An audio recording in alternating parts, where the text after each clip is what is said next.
I just feel that a lot of times this whole concept of building a community, sustaining that engagement, it becomes very transactional both ways, not just for a community member, but also for a community manager.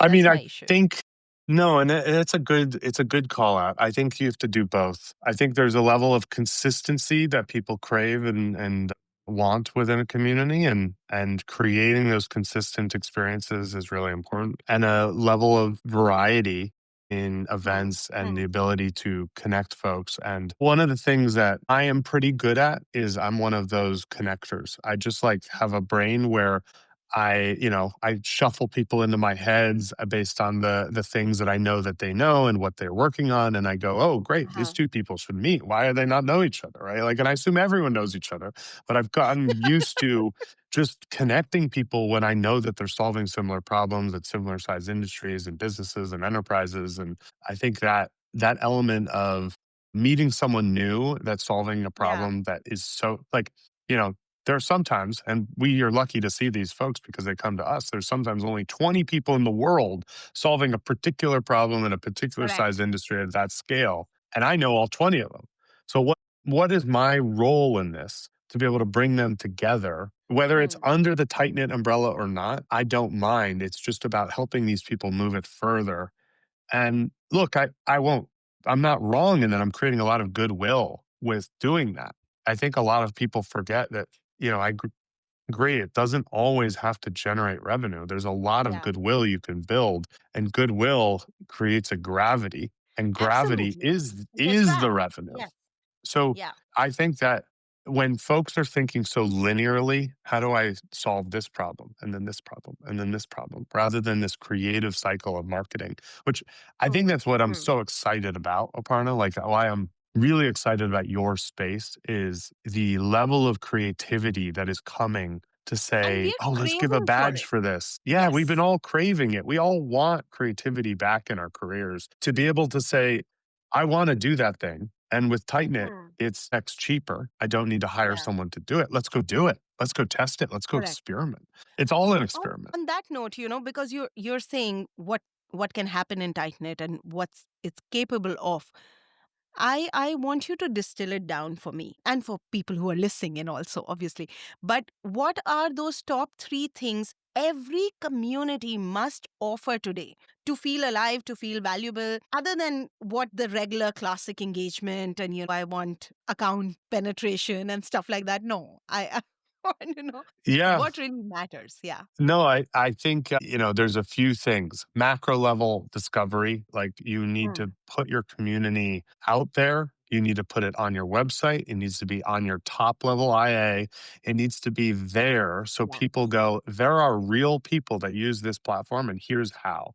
I think so many people are afraid to put, like, again, it goes back to that support marketing. They're so afraid that, Yeah. like, oh, what if they see we have bugs? I'm like, I know you have bugs. I know Correct. everyone, like any one of you Everyone does. listening has a freaking bug. Like, get over it. We all have bugs. It's just life. This is how software works. It's Yeah. built on computers, and we don't know that. And I think that, like, we're so afraid to be like, oh my God, we have bugs. But I'm like, yeah, I want to see you have a bug. I want to see how fast you solved it. I want to see that you made a great customer experience. If I don't see Hmm. that, I don't really want to buy from you because I know you're hiding it.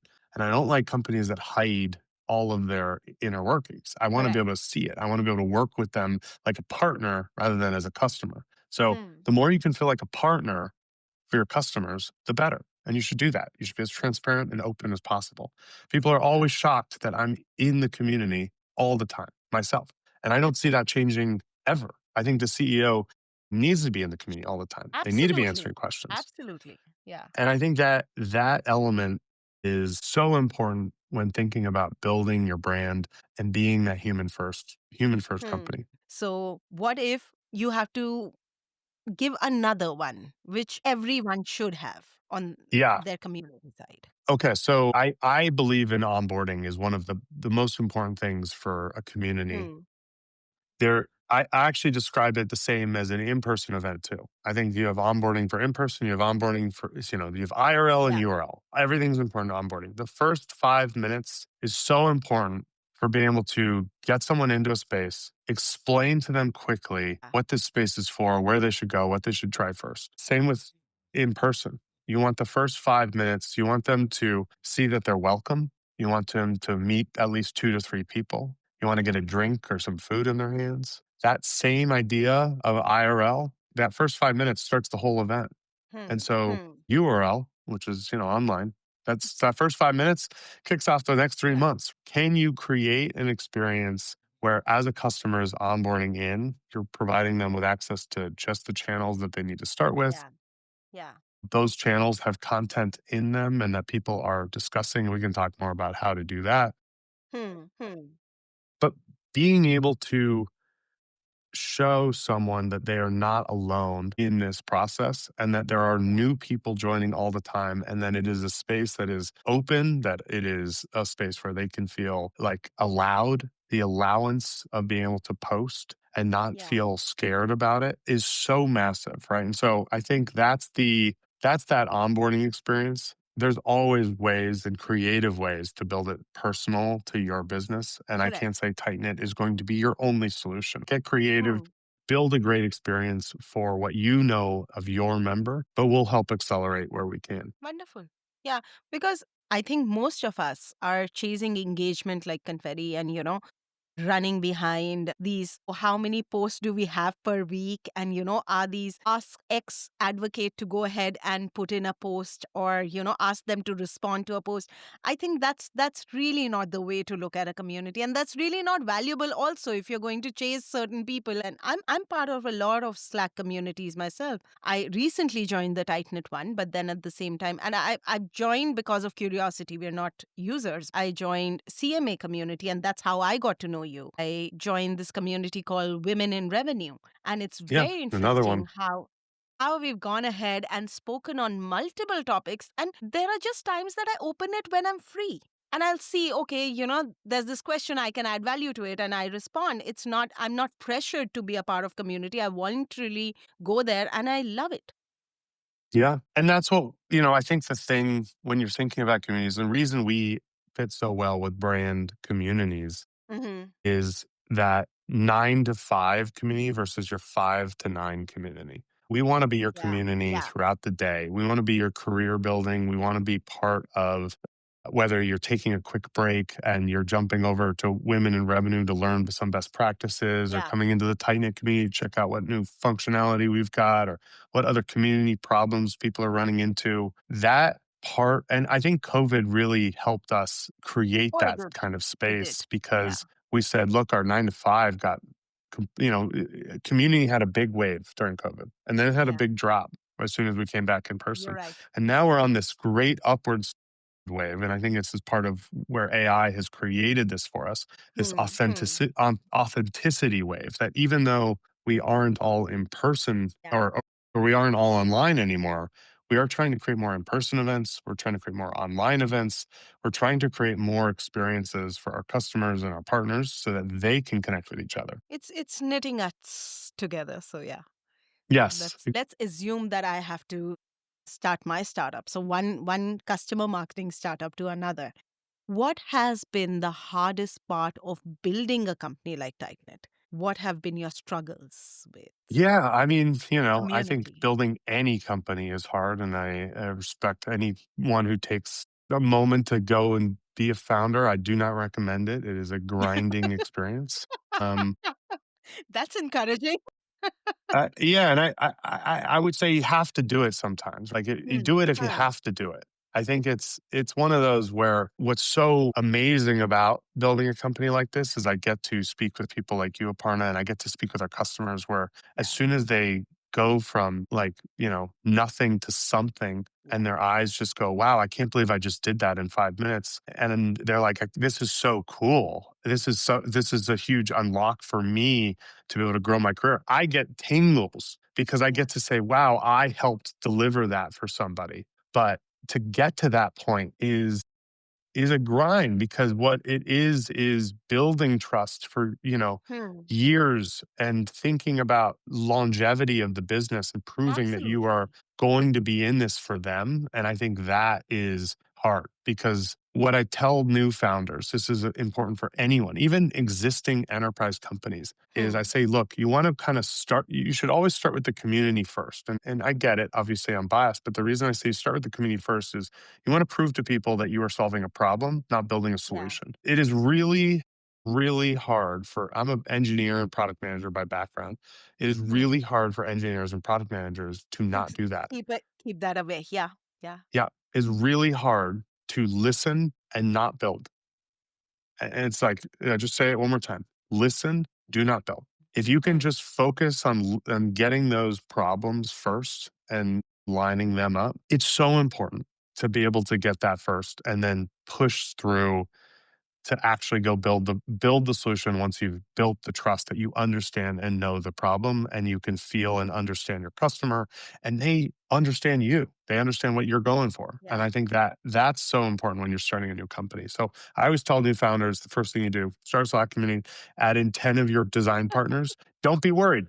They know they Hmm. know you're going to break all over the place. Like Yeah. frankly, everyone all this again, everyone's always afraid of You know, showing their weaknesses, and that's what we all want to actually, see. you've got a very valid point, and I relate to it because there have been times, and I've been talking to a lot of customer marketing startups and everything with the I would not say downfall, but with the trajectory Influitive has had, there are many startups that are now coming up in the customer marketing space. And the Yeah. more I talk to founders, heard them say these things, and it comes to me as, while you're starting to build a product, somewhere in between, it starts building you as a person.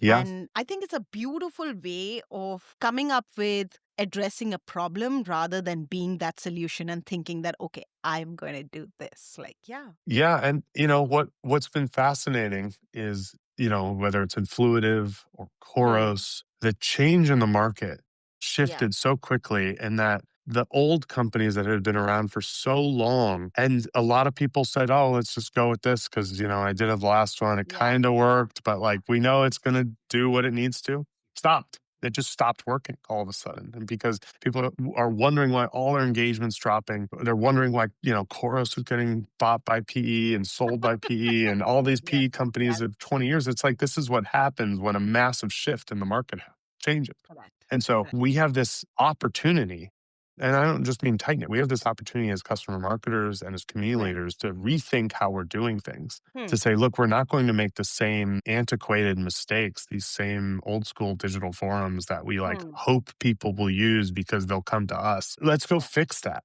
Let's go solve that problem now so that we don't have to solve it again in 3 to 4 years. And we've been very fortunate to be able to work with a lot of these, customers leaving Koros to go Hmm. find and have the opportunity to rethink things that they didn't have the permission by their executives to do so. Now Because they have you're the opportunity. like, all of a sudden, when things changed and tables turned, we had to think on our feet, we had to get creative, and that gave us a lot of opportunity to explore a lot of things that others were doing and probably we never knew about. So it's also a great start to something bigger. And I am a community company. We are a part of customer marketing. We are not the sole customer marketing tool. What we do is we Hmm. multiply your efforts around other initiatives. We become the home base for your customers to go and interact with each other, interact with your content, interact with product feedback, meet the company, as you might even say. We Hmm. are the front door to your business for anything other than your product. But what I love is that we're such a powerful multiplier for the other tools that you might be investing in. And I can give some shout outs to some friends. I mean, I love the Oh, Champion please do, team. I love the definitely. Purebound team. Like I love what they're doing. Oh, I I've love always been a Playground. yeah, I mean, Yeah. Purebound was is so fascinating when before we even started TightKnit, we were thinking about customer stories as a service. We And knew by the way, we I'm not yeah, a customer, but I'm a I'm not even complete fan. Yeah. yeah, yeah, and I think both those teams are doing really powerful work, and I, like, Hmm. love where we sit in that story too, is helping these customer marketing tools actually become more valuable, because what ends up happening is as you start to add in these layers of community and these layers of champion building, these layers of customer story building, your business starts to be Yeah. way more customer first, and It is funny how every business says that, and then when you look at it in practice, And it's it's not. not. It's not. The rules have changed. The bar has been lifted. I think that's where people go, "Oh, yeah, we talk to our customers." That worked 20 years ago when Correct. waterfall Correct. was how we all operated, 3-month cycles of building Yeah. software. Nowadays, it's if you are not bringing your customer into your customer advisory boards, creating startup programs, launching different programming and initiatives so that people can be Hmm. part of your creator team, right? People want to Yeah. represent the brands that they're a part of. I used to work at Salesforce, and Salesforce, whatever your opinion, everyone's got a different opinion on Salesforce. I will give them this. It is awesome to see at Dreamforce, and it changes year over year, but it's so cool to Yeah. see how many lives it has actually changed. And there's like a PM working there. You don't see it as much when you're inside. As soon as you're outside in Hmm. the ecosystem, Hmm. there are people who 3x their salaries, who finally can, Yeah. buy homes and take care of their kids, and the ability to change someone's trajectory as a business is really what you should be thinking about as a business. How do you make a brand and a company that does good? And Hmm. I really believe that as AI eats up the rest of the world, we're going to think about more of these human-based community Yes. experiences. And Yes. I very much expect the community industry and the community manager role to continue to expand. And we're going to Yeah. find that we're already seeing it. This evolution of the community title, head of ecosystem, community operations, the standard community manager, Hmm. community engagement. There are different Multiple titles opportunities. forming. Yes, multiple opportunities, and which was very unheard of, let's say 6, 8 years ago. We didn't have those kind of roles earlier. Right. So I think we're in this biased and excited. I love it. I see it at this Wonderful. groundswell.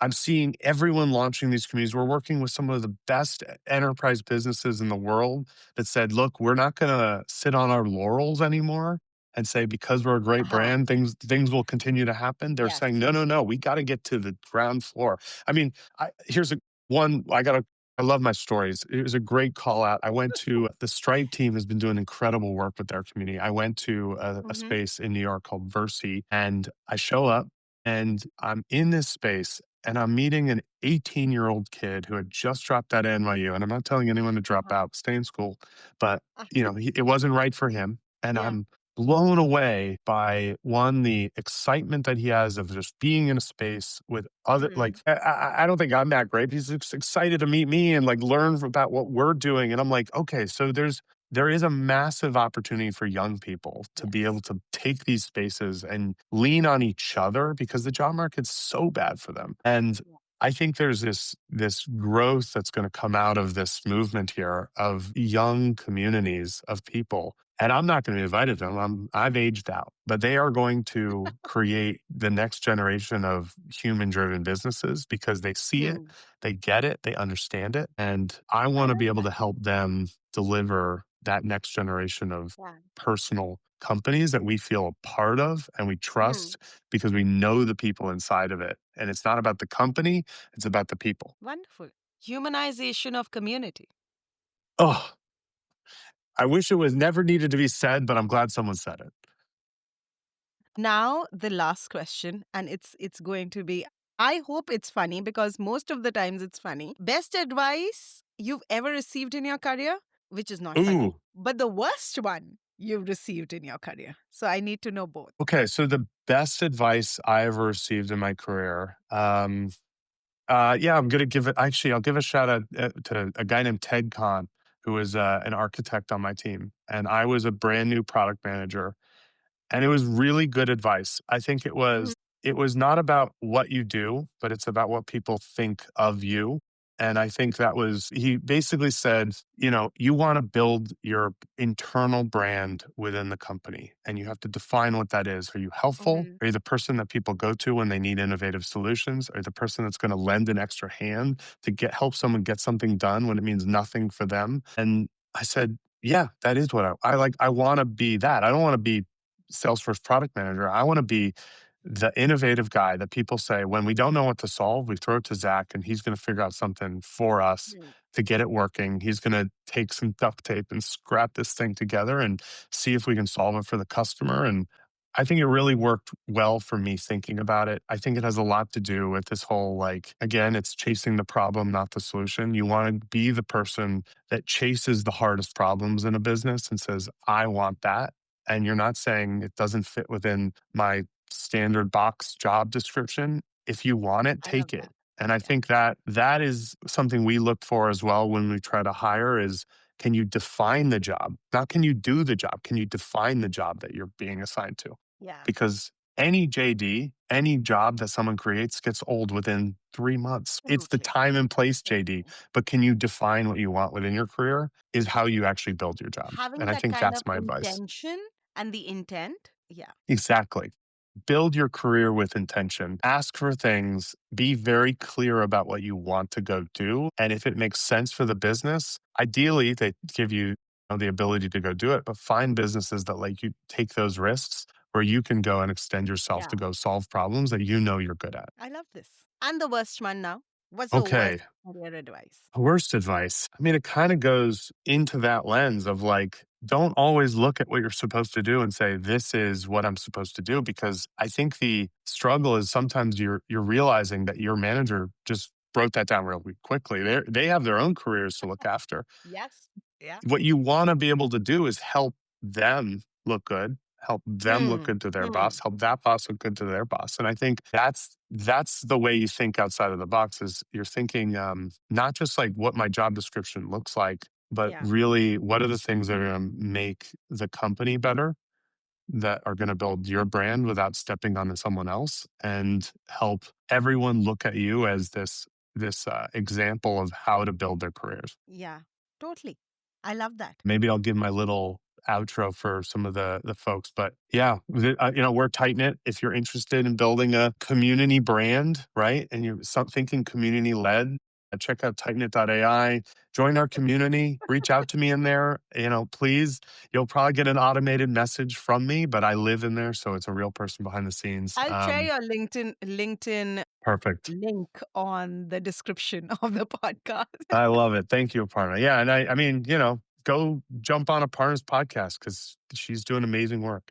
Now, this has been such an amazing conversation. I wanted to conclude on that note that, initially I've always felt these 5 years ago, I would say that communities were at times tone deaf. Now we are finding that tone, the momentum, the spark. Earlier, it was like I initially said, it was very more or less like a support function that, oh, we need to deliver it faster rather than a customer calling us. We have this community where we put all the answers and the know-how and knowledge help, and let's just keep that as a community. And now community is more like a refreshing reminder that it's beyond platforms or playbooks. It's about people Hmm. and belonging at its Hmm. best. It's scalable and it's sustainable. But till the time you don't have that kind of empathy and you all you want to do is just automate everything, I think we lose track of that digital belonging that we are now looking at. So yeah. I couldn't have said it better. And just But to kind of mm, highlight that, right? Think like a human. I think that's what people forget. You're selling to people, not to yeah. businesses. Be yourself, be everyone's friend, and really just focus on how do I help this person today? Wonderful. So, whether your community lives on Slack, LinkedIn, or somewhere between a DM and a dream, I don't know. Remember, it's not about where they gather, it's all about where they stay. So, yeah. I I hope love it. everyone enjoys. Thank you so much, Zach. This has been wonderful. And I'm sure we could have spoken for another hour.